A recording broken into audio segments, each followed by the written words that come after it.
E aí, pessoal? Hoje, nossa viagem é sobre um dos nomes mais marcantes das grandes navegações, Vasco da Gama. E não estou falando do time de futebol, mas sim do navegador português que encarou mares desconhecidos, tempestades violentas e desafios que mudaram completamente o rumo da história. Se você já ouviu falar dele, mas nunca entendeu por que sua figura é tão importante, se prepara. Vamos atravessar oceanos, reinos e séculos para entender o impacto gigantesco de sua jornada. No final do século XV, a Europa vivia uma verdadeira obsessão por especiarias. Pimenta, canela, cravo, gengibre, tudo isso valia quase tanto quanto ouro.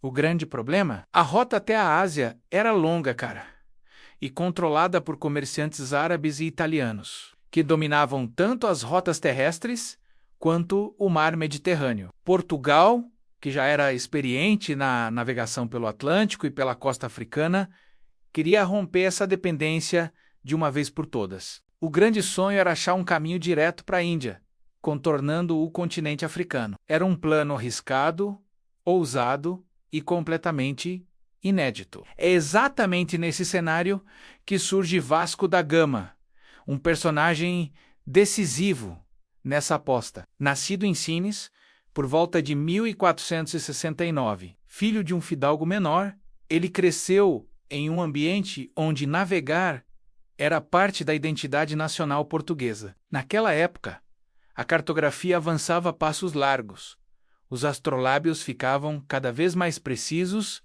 e as caravelas mais eficientes. Mesmo assim, o mar ainda era um território de perigos, lendas e muita incerteza. Vasco da Gama se destacava por ser um homem estratégico discreto e extremamente determinado, qualidades que lhe renderam a confiança do rei Dom Manuel para liderar a maior expedição marítima portuguesa até então, alcançar a Índia pelo mar sem intermediários. A frota partiu de Lisboa com 4 navios e cerca de 170 homens. A viagem foi marcada por tudo que você pode imaginar: tempestades assustadoras, calmarias intermináveis que deixavam os navios parados por dias. O escorbuto, aquela doença terrível causada pela falta de vitamina C, e a navegação por regiões que mal apareciam nos mapas. Ao longo do caminho, a tripulação negociou em portos africanos, muitas vezes com dificuldade. Contou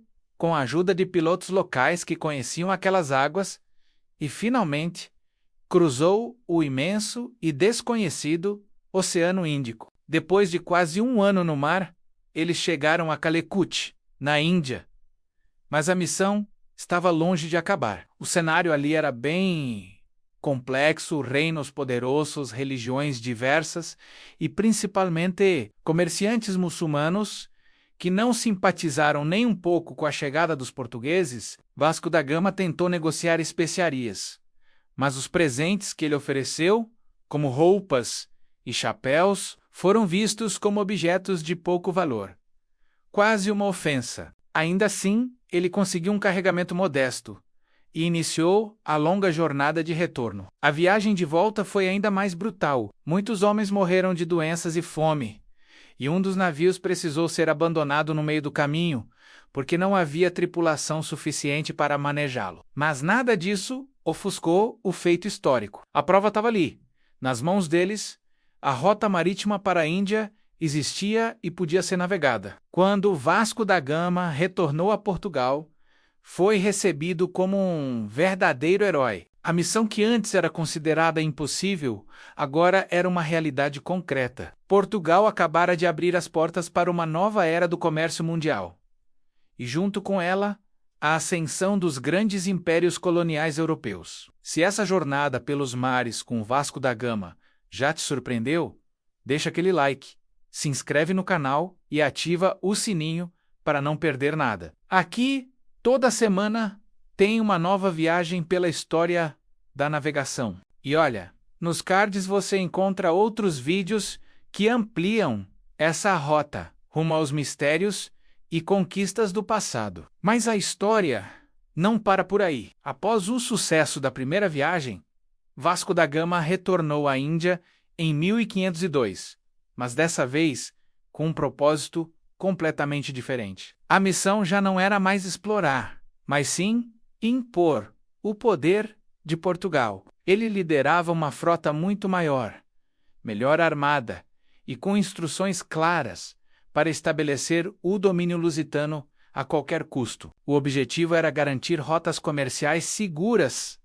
para os portugueses, enfrentar a resistência árabe e muçulmana e proteger os interesses de Portugal no Oceano Índico, uma região que era controlada por essas culturas há séculos. Essa segunda expedição foi marcada por episódios de intensa violência, incluindo o ataque ao navio mercante chamado Miri, que estava repleto de peregrinos muçulmanos voltando de Meca, e ações militares brutais contra as cidades costeiras que resistiam ao avanço português. O herói navegante ganhava agora uma face muito mais sombria, a do agente implacável da política imperial. Mesmo com toda a brutalidade, sua missão foi um sucesso do ponto de vista português. Ele fortaleceu a presença de Portugal na região através da construção de fortalezas, da imposição de acordos comerciais e do estabelecimento de entrepostos. Portugal se consolidava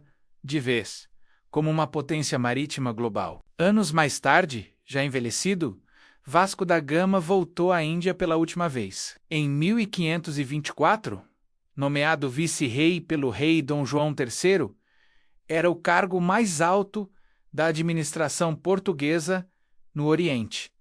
No entanto, sua permanência foi curta. Pouco tempo após chegar, ele adoeceu e morreu em Coxim. Foi enterrado ali, longe de sua terra natal, mas no coração do império que ele mesmo ajudou a erguer. A rota aberta por Vasco da Gama não foi apenas uma nova ligação entre a Europa e a Índia. Foi uma verdadeira revolução geopolítica. Ao contornar o Cabo da Boa Esperança, ele quebrou um monopólio comercial árabe e italiano e inaugurou uma nova dinâmica no comércio global. Portugal passou a controlar o fluxo de especiarias, sedas e pedras preciosas, estabelecendo entrepostos em lugares estratégicos como Goa, Ormuz, Malaca e Macau.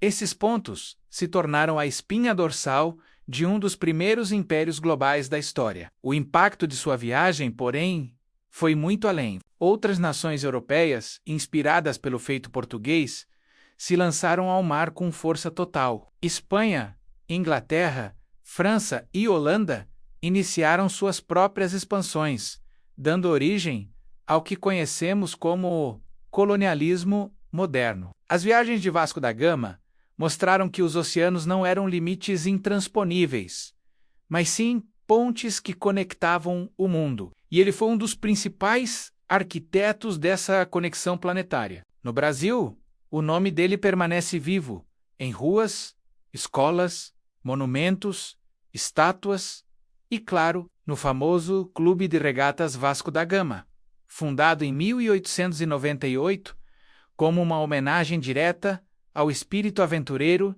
e ousado do navegador. Mas seu legado vai muito além do heroísmo puro e simples. Ele foi um pioneiro da globalização marítima, responsável por abrir caminhos incríveis, mas também por gerar conflitos sangrentos. Um homem moldado pelos ideais e pelas tensões de sua época. Admirado por suas conquistas, mas lembrado também pelas consequências, muitas vezes brutais, de sua atuação. Hoje, a história de Vasco da Gama segue presente em museus, livros, filmes, séries e até jogos. Ele é um símbolo de poder naval, de aventura e de conquista, mas também uma figura complexa, que hoje é analisada sob novas perspectivas, com todos os contrastes que sua trajetória deixou para a história. E talvez seja justamente essa mistura de coragem, ambição e contradição que faça de Vasco da Gama um personagem tão fascinante e marcante. Se você quiser continuar embarcando em outras grandes histórias das navegações,